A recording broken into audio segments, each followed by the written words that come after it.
I'm Professor Radisson. This is Philosophy 150, Introduction to Philosophical Thought. If either of those facts is news to you, then now would be your turn to leave.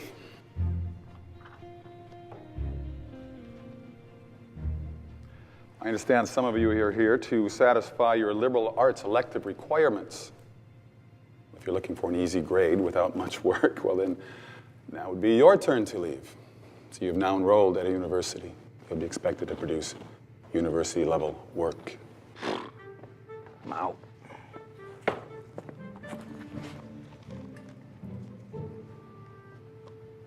There's always one. Michel Foucault, Bertrand Russell, Ludwig Feuerbach, Bertolt Brecht, Friedrich Nietzsche, Ayn Rand, George Santayana, Democritus, Denis Diderot, David Hume, John Stuart Mill, Albert Camus, Richard Dawkins, Sigmund Freud, Noam Chomsky. And the list goes on.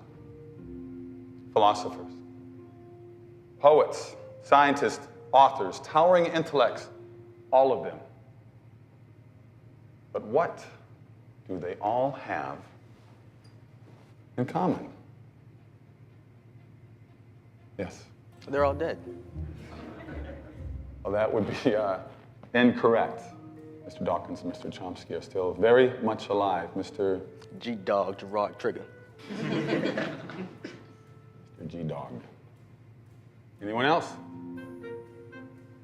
No one. Well, they are, or were, atheists.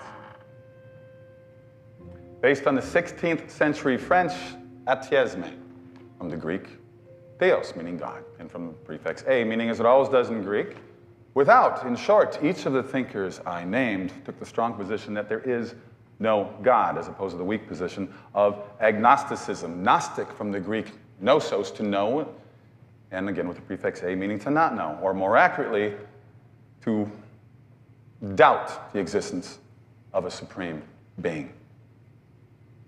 This semester I propose that we refuse to waste our limited time together debating the existence of the big man in the sky, the myth of a benevolent, all-powerful, supernatural being.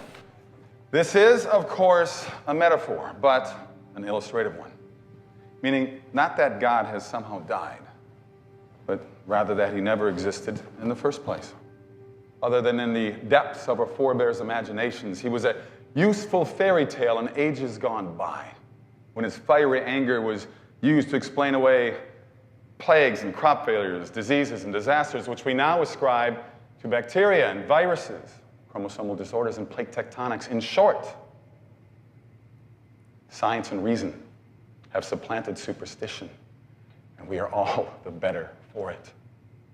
And with your permission, I would like to bypass this senseless debate altogether and jump to the conclusion, which every sophomore is already aware of: there is no God. All that I require from each of you is that you fill in the papers I've just given you with 3 little words: God is dead, along with your signature. Assuming we reach a unanimous consensus, which I expect we will, I will be spared the tedious duty of slogging through dry and dusty arguments, and you will bypass the section of the course in which students have traditionally received their lowest grades of the semester. And when you finish, please pass your papers to the right.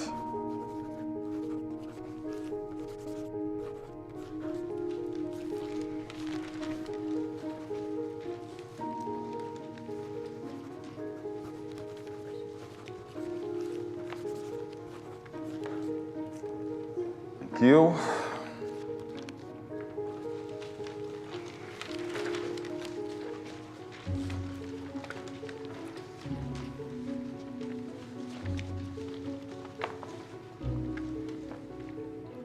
You. Oh, a lowercase g. Maybe this one ought to get extra credit. Thank you.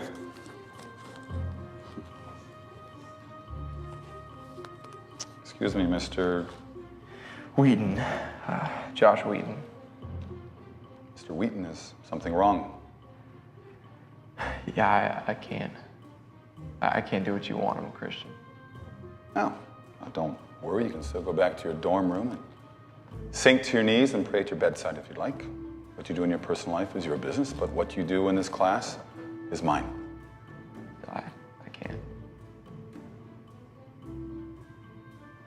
All right, Mr. Wheaton. Allow me to explain the alternative.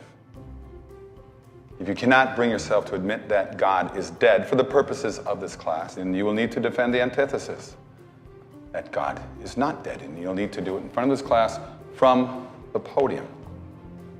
And if you fail, as you shall, you will fail this section and lose 30% of your final grade right off the bat. Are you ready to accept that?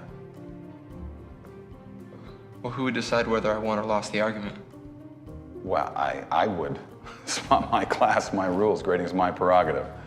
Yeah, no disrespect, but I'm not sure you can be objective. What would you propose?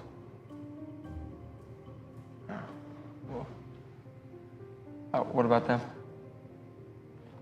Well, that's interesting, but why would I want to empower them? Well, you've already won them over. I mean, I'd have to unconvince them. Get them to admit they were wrong.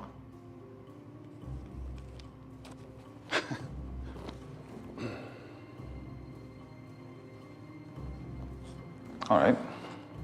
Mr. Wheaton, you'll get 3 sessions, the last 20 minutes of each of the next 3 classes to make your case. I promise to keep my interruptions to a minimum. You may take whatever questions you'd like from the class, but it will not increase your allotted time. Of course, you'll be responsible for all the other class assignments. But, you could change your mind and bring in your signed statement at our next class, and we'll go forward as though none of this ever happened. The rest of us, having dispensed with primitive superstition, will turn our focus to the issue of being in reality for our next class. Please have read David Hume's The Problems of Induction, René Descartes' Discourse on Method, to which you may add Bertrand Russell's Why I Am Not a Christian, in preparation for Mr. Wheaton's lecture. And in thanks for his failure to help us reach a unanimous consensus.